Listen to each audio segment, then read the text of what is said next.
Mateus, capítulo 12. Num sábado, Jesus e os discípulos atravessavam uma plantação de cereal famintos. Os discípulos descascaram algumas espigas e comeram. Alguns fariseus disseram a Jesus: "Seus discípulos estão quebrando as regras do sábado." Jesus reagiu: "É mesmo? Vocês nunca leram o que Davi e seus companheiros fizeram quando estavam com fome? Ele entrou no santuário e comeu o pão fresco do altar que ninguém podia comer, senão os sacerdotes. Também nunca leram na lei de Deus que os sacerdotes, cumprindo seus deveres no templo, quebravam as regras do sábado o tempo inteiro e não eram condenados por isso? Na lei do sábado há muito mais que religião. Se vocês tivessem a menor ideia do significado daquela passagem da Escritura que diz: desejo um coração sensível, não um ritual inflexível, vocês não seriam críticos de detalhes. O Filho do Homem não é escravo do sábado, é o Senhor dele." Depois de passar pela plantação, Jesus entrou na sinagoga. Estava ali um homem que tinha uma das mãos aleijada.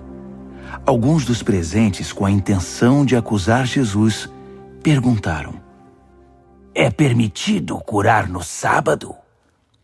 Ele respondeu: "Existe alguém aqui que, se encontrar no sábado um cordeiro seu caído numa ribanceira, não irá tirá-lo de lá?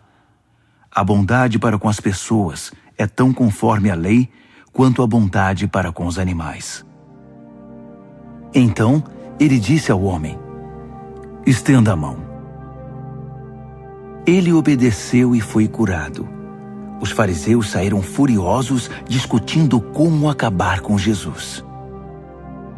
Sabendo que corria perigo, Jesus deixou a sinagoga, mas um grupo o seguiu e ele curou todos eles.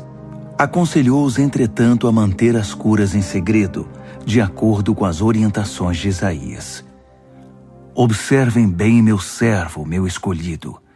Eu o amo muito e tenho muita alegria nele. Meu espírito nele está. Ele decretará justiça às nações. Mas ele não gritará, não levantará a voz, não haverá comoção nas ruas. Ele não desrespeitará os sentimentos de ninguém, nem o deixará de lado. Antes que você perceba, a justiça triunfará. O simples som do seu nome infundirá esperança, mesmo entre os que vivem longe e não creem." Logo depois, um pobre coitado, afligido por demônios, cego e surdo, foi trazido à presença dele. Jesus o curou, dando-lhe visão e audição. O povo que viu isso ficou impressionado. "Esse tem de ser o filho de Davi", diziam. Já os fariseus, quando souberam do acontecido, reagiram com ceticismo. "É magia negra", disseram. "Ele tirou algum truque diabólico da manga." Jesus contestou a calúnia. Um juiz que emite vereditos opostos sobre a mesma pessoa cai em contradição. Uma família que vive brigando se desintegrará. Se Satanás expulsa Satanás, não irá se destruir?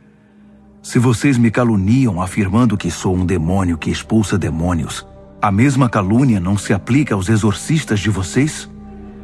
Mas se é pelo poder de Deus que expulso demônios, então com certeza o reino de Deus está aqui. Acham que é possível, em plena luz do dia, entrar na casa de um homem forte e acordado e roubar seus bens sem amarrá-lo primeiro? Amarre-no, e então poderão roubá-lo. Isso é guerra e não há território neutro. Se vocês não estão do meu lado, são meus inimigos. Se não ajudam, estão atrapalhando. Não há nada dito ou feito que não possa ser perdoado. Mas se vocês persistirem nas calúnias contra o Espírito Santo de Deus, estarão deliberadamente rejeitando aquele que perdoa. Se rejeitarem o Filho do Homem por algum juízo equivocado, poderão ser perdoados. Mas se rejeitarem o Espírito Santo, estarão rompendo relações com aquele que os sustenta. Se vocês crescerem como uma árvore saudável, irão produzir frutos saudáveis. Mas se a árvore for doente, os frutos serão podres.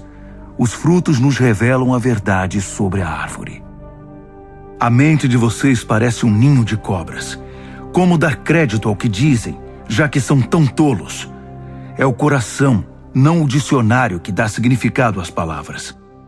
A pessoa de bem produz boas obras e boas palavras todo o tempo, mas a pessoa má é como praga no pomar. Permitam-me dizer uma coisa: cada uma dessas palavras impensadas voltará para assombrá-los. A hora da prestação de contas vai chegar. As palavras são poderosas. Levem-nas a sério. Elas podem ser a sua salvação, mas também podem condená-los. Mais tarde, alguns líderes religiosos e fariseus interpelaram Jesus. Mestre, queremos ver suas credenciais, uma prova conclusiva de que Deus está com você. Que tal um milagre? Jesus respondeu: Vocês procuram uma prova, mas estão procurando o tipo errado de prova. Tudo o que querem é algo para satisfazer a curiosidade e o desejo de ver milagres. A única evidência que terão é a que se parece com uma total ausência de provas: o sinal de Jonas. Assim como Jonas ficou 3 dias e 3 noites no ventre do peixe, o Filho do Homem, por 3 dias e 3 noites, será posto numa cova profunda. No dia do juízo, os ninivitas se levantarão e apresentarão a prova que condenará esta geração, porque quando Jonas pregou em Nínive, eles mudaram de vida. Aqui está um pregador mais importante que Jonas, e vocês querem provas. No dia do juízo, a rainha de Sabá virá de longe e apresentará uma prova que condenará esta geração, porque ela viajou de uma região remota da terra para ouvir o sábio Salomão. E diante de vocês está a sabedoria maior que a de Salomão, mas vocês se preocupam com provas.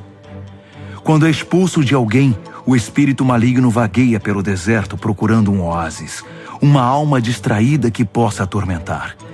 Se não encontra nada, diz consigo mesmo: vou retornar para minha antiga casa. Quando retorna, encontra a pessoa limpa, porém vazia. Então o espírito reúne outros 7 espíritos ainda piores, e todos se instalam ali. O estado da pessoa agora é pior do que antes.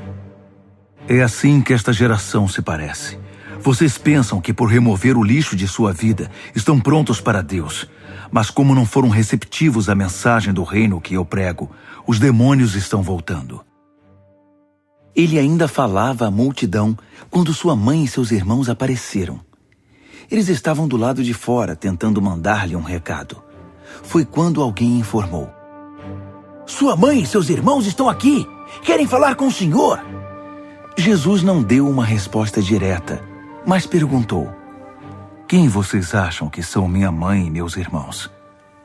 Ele então apontou para seus discípulos: Olhem bem, estes são minha mãe e meus irmãos. Mas vale a obediência que laços de sangue. Quem faz a vontade de meu Pai Celestial é meu irmão, irmã e mãe.